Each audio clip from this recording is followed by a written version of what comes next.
From the Presidential Palace, Manila, Dateline Malacañang.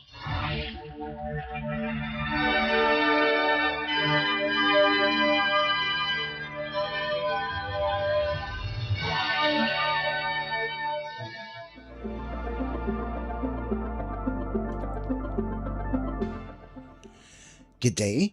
Radio Pilipinas World Service can also be heard on shortwave broadcast through the shortwave facilities of the United States Agency for Global Media or Voice of America on the following shortwave frequencies: 15.640 MHz, 17.750 MHz, and 21.720 MHz. I'm your host, Leo Magpayo, and this is Dateline Malacañang in Review. Philippine President Ferdinand R. Marcos Jr. has ordered all government agencies to ensure aid swiftly reaches residents hit by the combined force of the enhanced southwest monsoon or habagat and tropical cyclones Luis and Maymay, especially those in hard-to-reach areas. Palace Press Officer Claire Castro confirmed the President led a situation briefing Monday morning, directing agencies to monitor safety in Metro Manila and other rain-soaked regions and to extend support to evacuees returning home. The National Disaster Risk Reduction and Management Council, or NDRRMC, reports 39.37 million pesos worth of assistance already distributed by the Department of Social Welfare and Development, or DSWD, in coordination with local governments across Metro Manila, Ilocos, Cagayan Valley, Central Luzon, Cordillera, Calabarzon, Mimaropa, Bicol, Western Visayas, and the Zamboanga Peninsula. Deployment is underway. 3,841 personnel from the Armed Forces of the Philippines, or AFP, National Police, and Coast Guard are on the ground, backed by 14 air assets and 1 naval vessel. Another 4,392 responders with 943 pieces of equipment remain on standby, with an additional resources prepared by the Office of Civil Defense, AFP, Navy, and Bureau of Fire Protection. The DSWD has rolled out 54,370 family food packs, 2,722 ready-to-eat meals, 23 assorted food items, and 1,376 non-food supplies. Nearly 1 million pesos in financial aid has also been released under its Assistance to Individuals in Crisis Situations program. Nationwide, close to 5 million food packs and 245,474 non-food items are stockpiled, alongside 1.61 billion pesos in disaster response funds ready for immediate mobilization. Kaninang umaga, pinangunahan ni Pangulong Marcos Jr. ang situation briefing kasama ang lahat ng ahensya na nakabantay sa kaligtasan ng taumbayan sa mga apektadong lugar. Ipinag-utos din ng Pangulo na agad na tiyaking naabot ang lahat ng mga apektadong residente, lalong-lalo na sa malalayong lugar. Siniguro rin ng Pangulo na mabigyan ng tulong ang lahat ng mga apektado, kabilang na yung mga residenteng nakabalik sa kani-kanilang tahanan mula sa mga evacuation centers.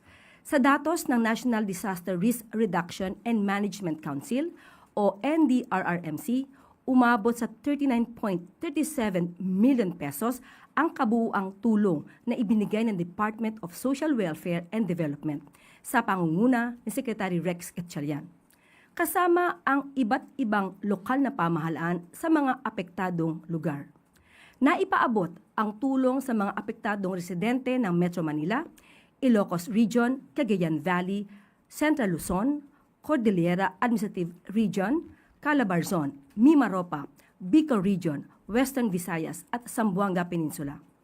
Aabot din sa 3,841 personnel ang dineploy para posibleng sa search and rescue operations habang nag-deploy ng 14 air assets ang isang kagamitan pandagat mula sa Armed Forces of the Philippines, Philippine National Police at ng Philippine Coast Guard.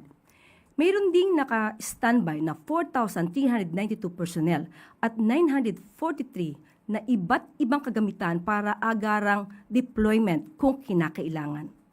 Nakahanda na rin ang mga kagamitan ng Office of the Civil Defense, Armed Forces of the Philippines, Philippine Navy at Bureau of Fire Protection.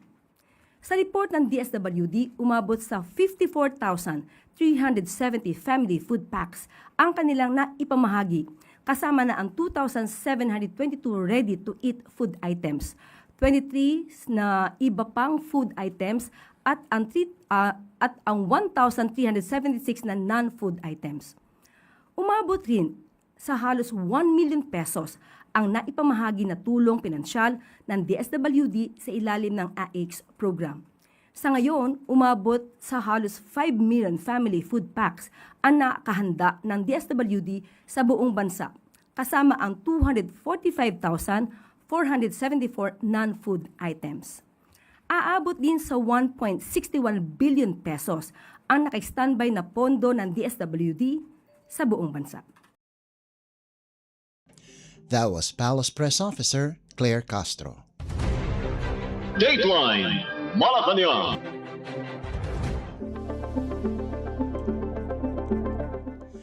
Philippine President Ferdinand R. Marcos Jr. has conferred the Order of Sikatuna, rank of Datu or Grand Cross, Silver Distinction on outgoing French Ambassador Marie Fontanelle during her farewell call in Malacañang.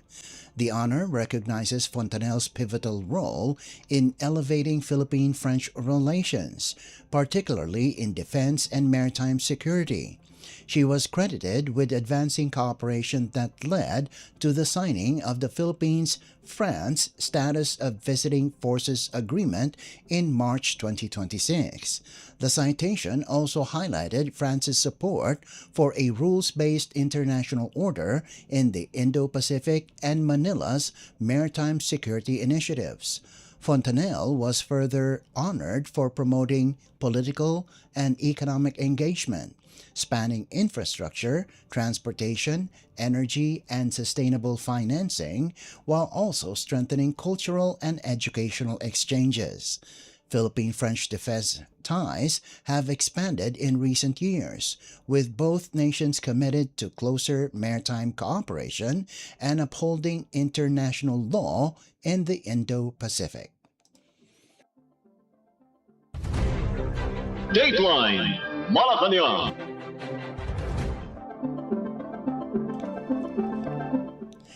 The Department of Budget and Management, or DBM, has formally submitted to President Ferdinand R. Marcos Jr. the proposed 7.2 trillion peso National Expenditure Program, or NEP, for fiscal year 2027. Palace Press Officer Claire Castro confirmed Monday that DBM Secretary Kim De Leon personally presented the spending plan to the Chief Executive in Malacañang. Carrying the theme, People-Centered Growth for an Inclusive and Resilient Future, the proposed budget underscores priority investments in education, health, livelihood, national security, and community development.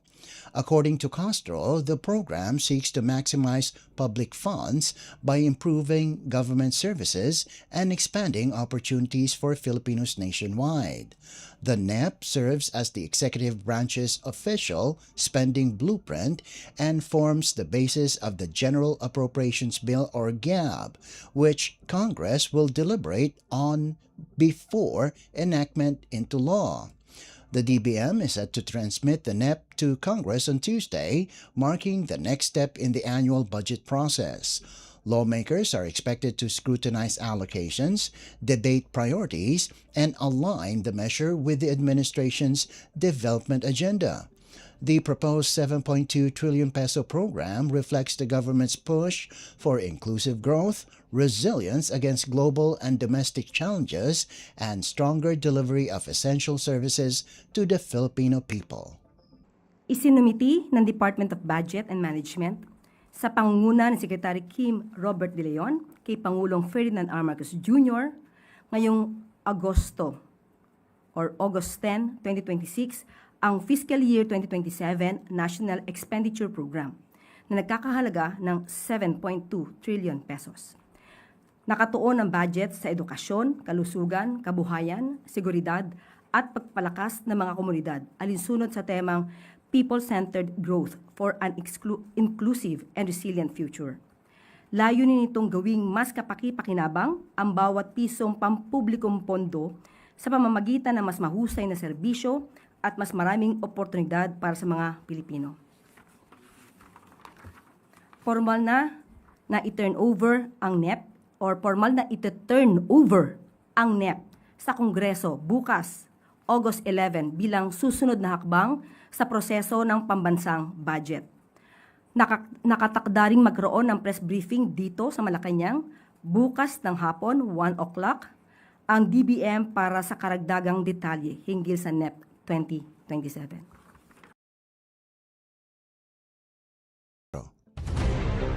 Dateline Malacañang.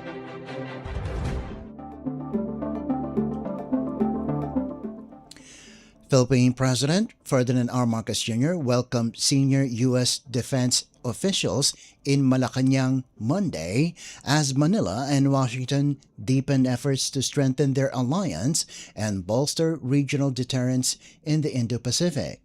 The President received U.S. Undersecretary of War for Policy Elbridge Colby and Assistant Secretary of War for Indo-Pacific Security Affairs, John No, during a courtesy call at the palace, part of ongoing diplomatic engagements with key Indo-Pacific partners.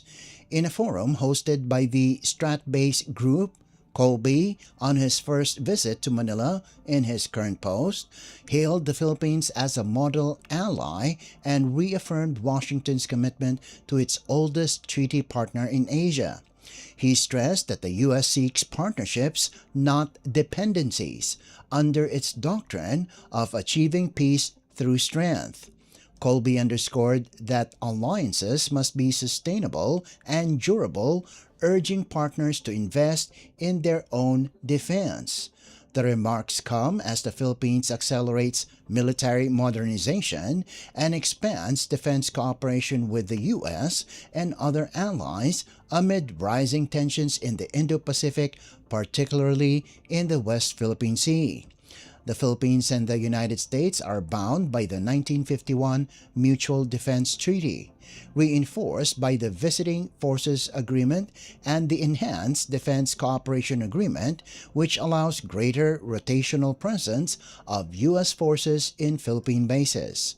Colby's Manila stop is part of a four-nation tour that also includes Indonesia, Thailand, and Cambodia, aimed at reinforcing U.S. engagement and its commitment to durable peace in the region. Dateline Malacañang.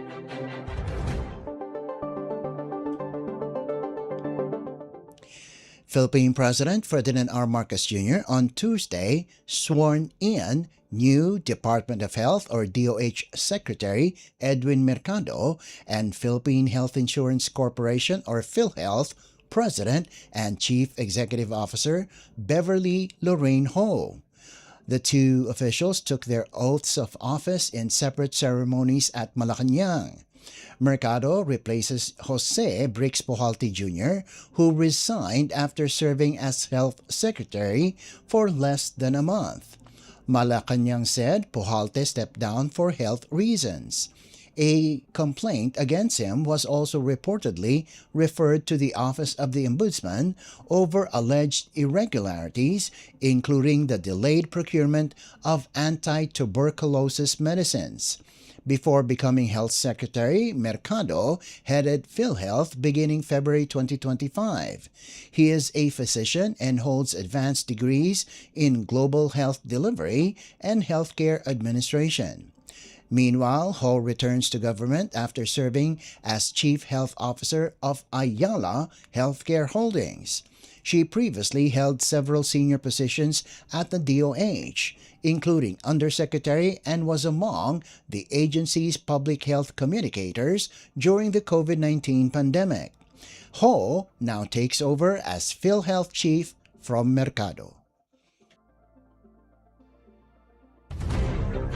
Dateline Malacañang.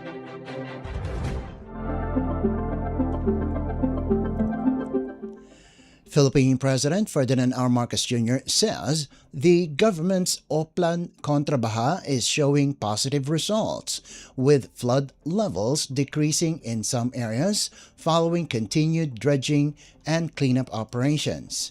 During his inspection of flood control efforts in Las Piñas City on Tuesday, President Marcos said residents have observed a noticeable reduction in flood levels. The president, however, acknowledged that more work is needed to fully address flooding.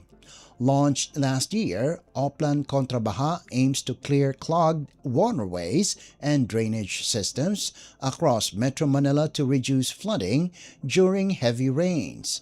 President Marcos said dredging must continue, noting that the activity had been halted for years, causing rivers and spillways to become increasingly shallow. The chief executive also directed Public Works Secretary Vince Dizon to revisit the delayed Las Piñas Spillway project, which could provide an important outlet for flood waters. Hindi ganun kalala ang pagbaba, medyo nabawasan. Dati hanggang dibdib umaabot. Ngayon wala pa, hindi na hanggang kulang pa sa tuhod ang baha.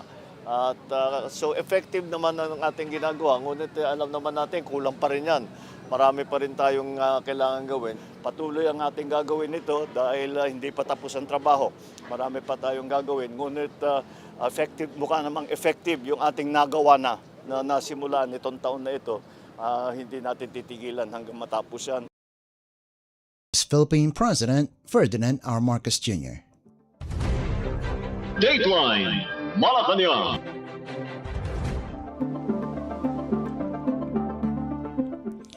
Philippine President Ferdinand R. Marcos Jr. says the government will continue its waste-to-energy program as part of efforts to address garbage buildup in waterways and help prevent flooding.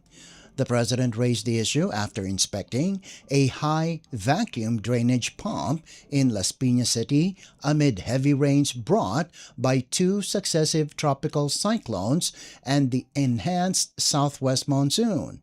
President Marcos said garbage had accumulated in waterways in nearby Parañaque City after floodwaters opened drainage channels and high tide trapped the waste.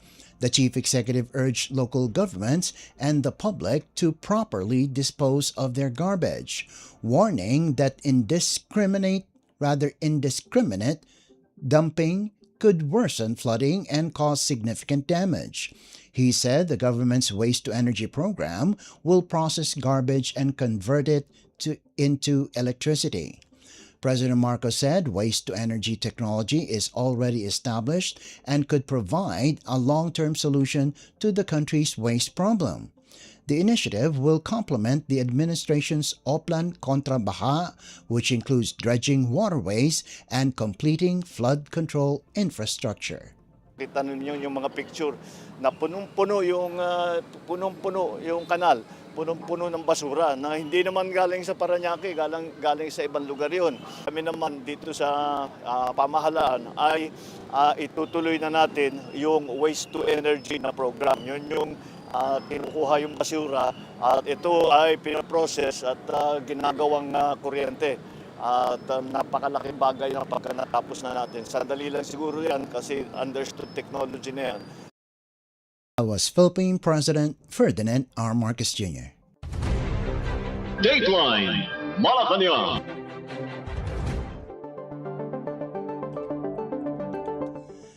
Philippine President Ferdinand R. Marcos Jr. on Wednesday sounded the alarm over Metro Manila's worsening garbage problem, calling the situation critical as massive waste volumes clogged waterways, worsened flooding, and disrupted drainage operations.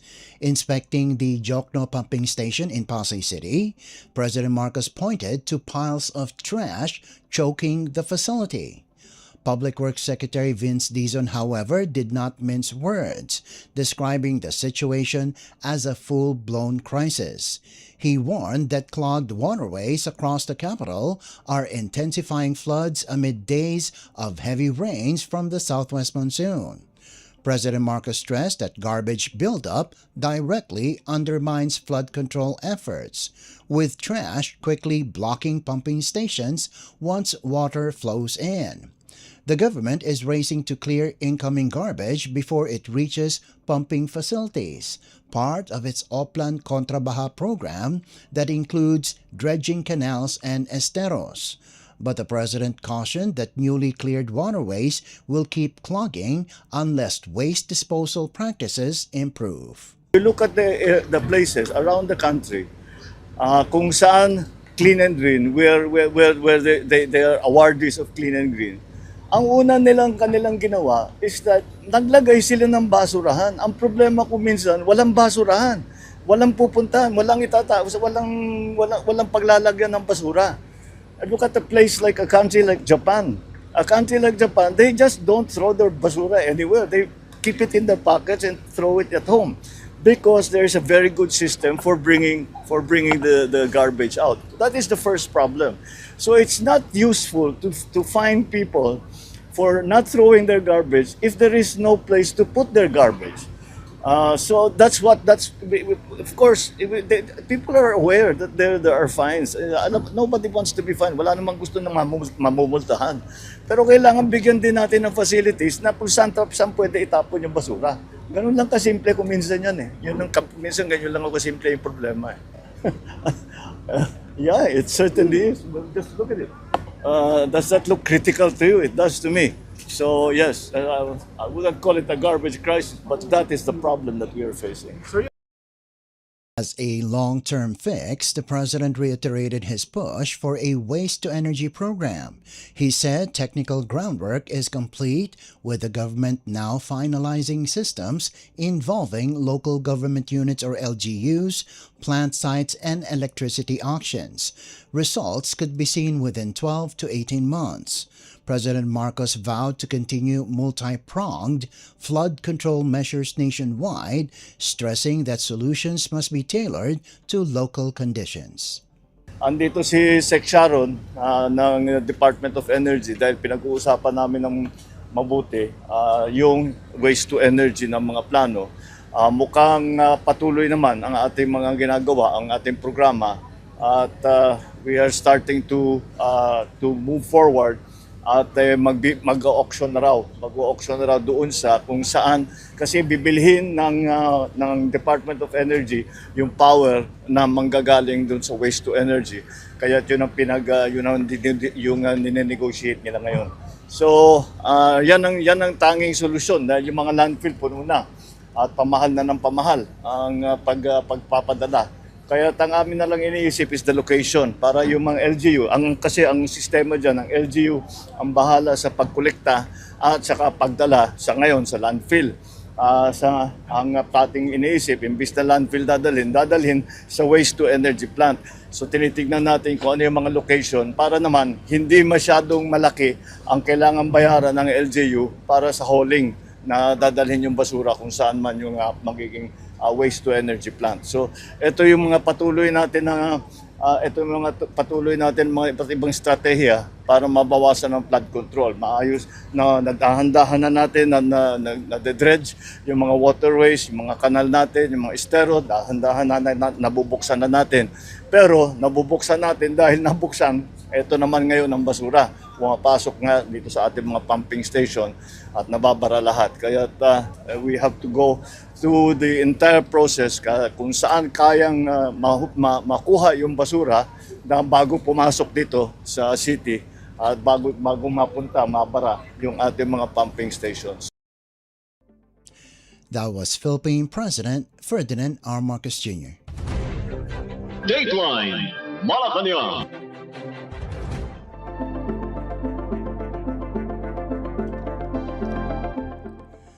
Also on Wednesday, Philippine President Ferdinand R. Marcos Jr. called for sustained cleanup operations and stricter waste disposal after inspecting the garbage-choked Baclaran River in Parañaque City. President Marcos directed the immediate removal of tons of trash that clogged the river amid heavy rains from the southwest monsoon. The president urged the public to stop dumping garbage into waterways, warning that clogged drainage systems worsen flooding. He also pressed local government units to strengthen waste management systems. Last time na nangyari rin, 3 days ago, napuno itong Parañaque. Dito sa Parañaque nangyari ito eh. Dati hindi nangyayari yan eh. Pero dahil una-una, madaming basura, nasira pa yung trash trap, tapos ang dami talagang bumagsak na tubig.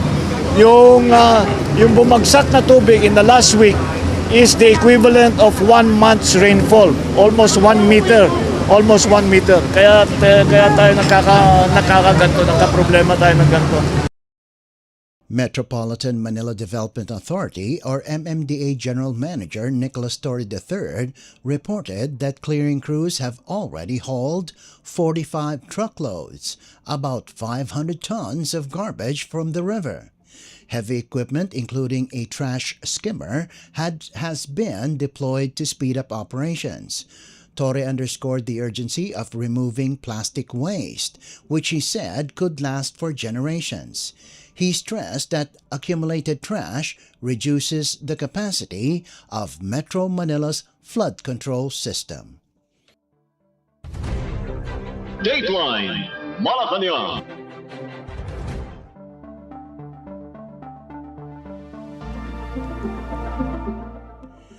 Philippine President Ferdinand R. Marcos Jr. and First Lady Luis Araneta Marcos led the opening of the Presidential Photojournalists Association or PPA's exhibit In Focus, Marcos Presidency, Thursday at the Likhang Filipino Exhibition Hall in Pasay City. Timed with World Photography Day on August 19th, the exhibit showcases defining moments of the Marcos administration over the past 4 years, captured by photojournalists accredited to cover Malacañang. Upon arrival, the first couple was welcomed by Presidential Communications Office or PCO Acting Secretary Dave Gomez, PPA President Noel Pabalete, and Pasay City Mayor Imelda Calixto Rubiano. They unveiled the exhibit's title board, a collage of images reflecting the president's leadership, designed by PPA officer Marianne Bermudez of the Philippine Daily Inquirer or PDI, with layout by graphic artist Otef Antipolo and concept by Pabalete. Tokens of appreciation were presented, a framed photo collage for President Marcos, and a crystal podium with a 3D image of the first couple for the First Lady. They later joined PPA members for a photo opportunity before touring the exhibit. The collection features photographs of official engagements, meetings with foreign leaders, and interactions with Filipinos nationwide. Among the contributors are photojournalists from the Philippine Star, Manila Bulletin, PDI, Abante, the Manila Times, Police Files, Manila Standard, and the Daily Tribune. Pabalete stressed the exhibit's role in affirming professional photojournalism amid the rise of artificial intelligence or AI and social media. Founded in 1986, the PPA continues to preserve the nation's historical record through truthful visual documentation of the presidency. The exhibit runs free to the public from the 14th to the 30th of August between 10 in the morning to 7 in the evening, except Mondays. Dateline Malacañang.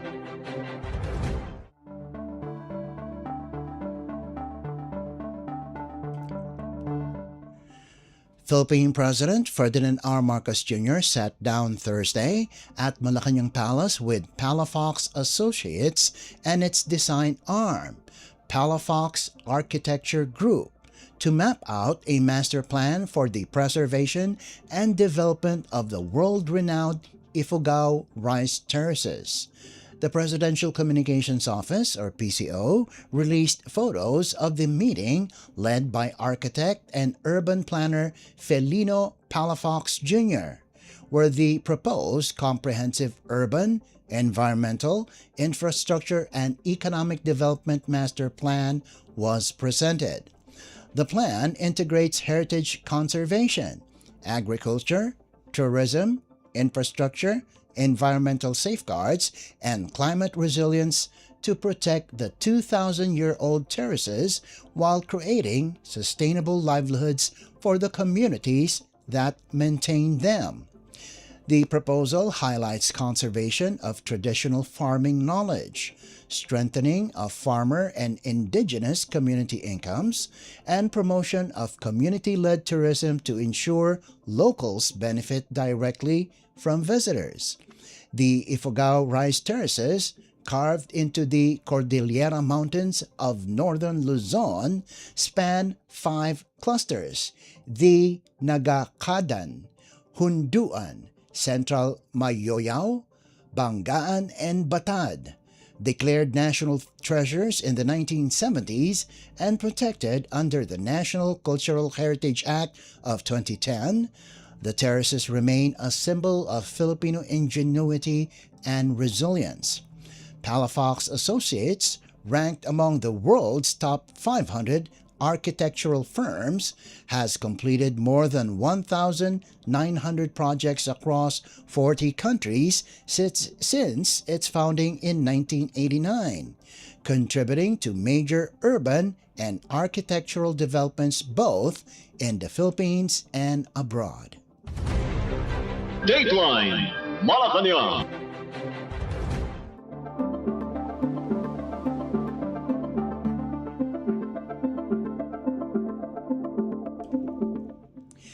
And finally, Malacañang pushed back Thursday against criticisms of the proposed 7.2 trillion peso 2027 national budget, urging lawmakers to study the plan before branding it either all ayuda or anti-poor. In a palace briefing, Palace Press Officer Claire Castro dismissed conflicting remarks from Caloocan Representative Edgar Irice, who claimed the budget leaned too heavily on aid, and ACT Teachers Representative Antonio Tino, who called it anti-poor for cutting social services while boosting infrastructure and defense. Sino ba sa kanila nagsasabi ng totoo? Siguro dapat magsalita muna sila or mag-usap muna sila. Sino ba sa inyo nagsisinungaling? Di ba? Sino sa inyong dalawa nagsisinungaling? O pareho ba kayo nagsisinungaling? Ulitin natin yung budget po, nandyan po ang purpose. Definitely, ang manguna dyan ay edukasyon. Ang edukasyon ay hindi po ito pro-poor, sabi niya. Di ba? Ang pagpapalago ng edukasyon, ang pagbibigay ng scholarship, pro-poor, ang pagpapatayo ng mga bridge, ng mga kalsada, pro-poor,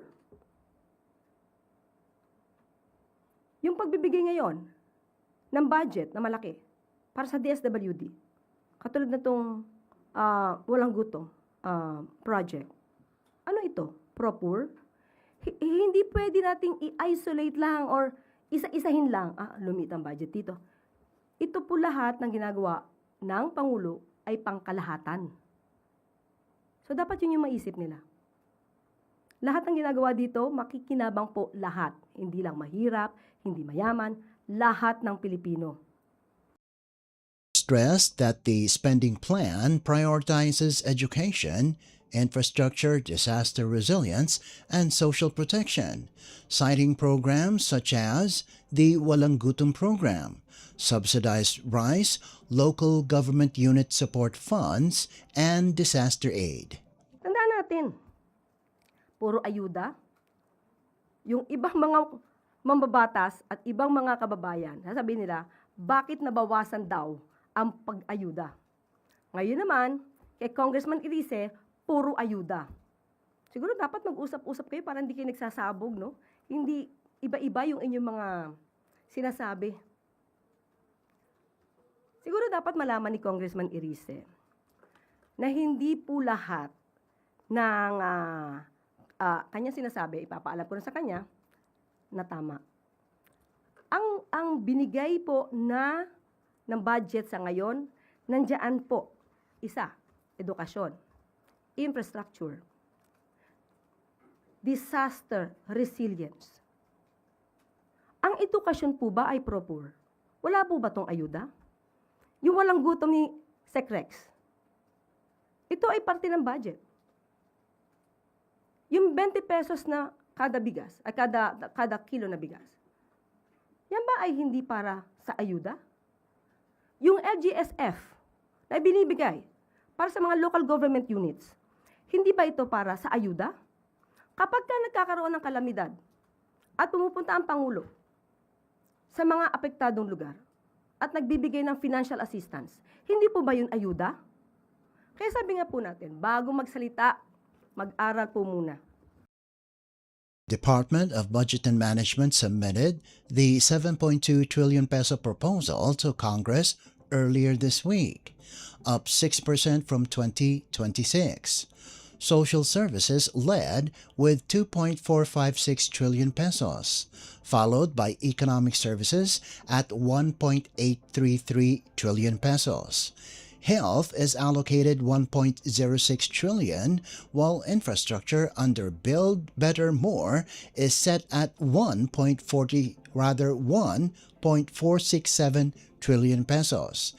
Education remains the single largest departmental allocation at 976 billion pesos.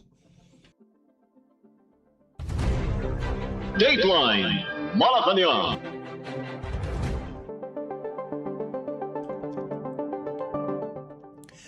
Before we conclude our program, Radyo Pilipinas World Service of the Presidential Broadcast Service can be heard over the following shortwave frequencies: 15.640 MHz, 17.750 MHz, and 21.720 MHz. Radyo Pilipinas World Service is also live on audio streaming.